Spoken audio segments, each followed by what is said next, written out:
একসময় ভ্যানের প্যাডেলে চাপ দিয়েই চলত ৫ সদস্যের সংসার। স্ত্রী আর ৪ কন্যা সন্তানের মুখে দুমুঠো ভাত তুলে দিতে দিনের পর দিন রোদ বৃষ্টি উপেক্ষা করে পরিশ্রম করে গেছেন তিনি। কিন্তু একটা স্ট্রোক মুহূর্তেই যেন থামিয়ে দেয় সেই সংগ্রামী জীবনের চাকা।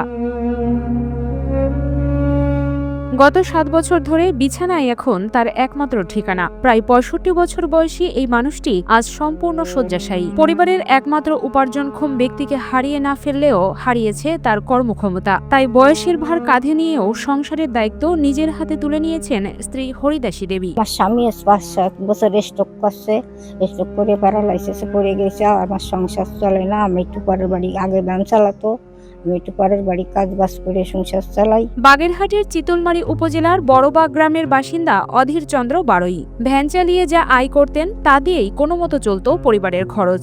অভাব অনটনের মধ্যেও ধার দেনা ও গ্রামবাসীর সহায়তায় ৩ মেয়ের বিয়ে দিয়েছেন তিনি। কিন্তু দীর্ঘদিনের অসুস্থতা আর চরম আর্থিক সংকটে পড়ে একমাত্র অবিবাহিত কনিষ্ঠ মেয়েকেও জীবিকার তাগিদে অন্যের বাড়িতে কাজ করতে পাঠাতে হয়েছে। আমাদের এই যে প্রতিবেশী অধীর বিশ্বাস, ইনি আসলে খুবই অসহায়। এনার কোনো পুত্র সন্তান নেই, 4টে মেয়ে।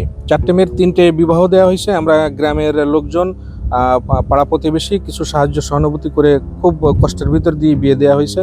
তার আরেকটা নাবালক মেয়ে আছে, সেই নাবালক মেয়েও পরের বাসায় কাজ করে অভাবের তাড়নায়। আমার একটা ছোট একটা মাইয়া, তা পরের বাড়ি থুইছি, সংসার চলে না। বাড়ি কষ্টে আমার সংসার চলে, আমি একটু পরের বাড়ি দিন কাজ করি।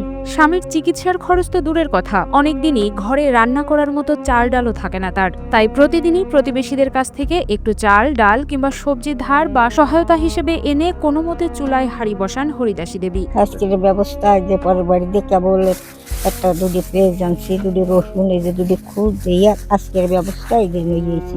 কেবল কাজ করে বাসায় আইছি, স্বামীর খাতে দিচ্ছেন। দুবেলা দুমুঠো খাবার জোগাড়, পরার মতো কাপড়ের ব্যবস্থা এবং স্ট্রোকের শয্যাশায়ী অধীর চন্দ্রের চিকিৎসার খরচ, সবকিছু নিয়েই চরম সংকটে দিন কাটছে পরিবারটির। স্থানীয়দের আশঙ্কা, দ্রুত আর্থিক ও চিকিৎসা সহায়তা না মিললে পরিস্থিতি আরো ভয়াবহ হয়ে উঠবে। পাশাপাশি চরম দারিদ্র্যের কারণে তার ভবিষ্যৎ ও বিয়ে নিয়েও উৎকণ্ঠায় রয়েছেন অধীর চন্দ্র বারোই। তার কাছে আমি একটু ভিক্ষা চাই।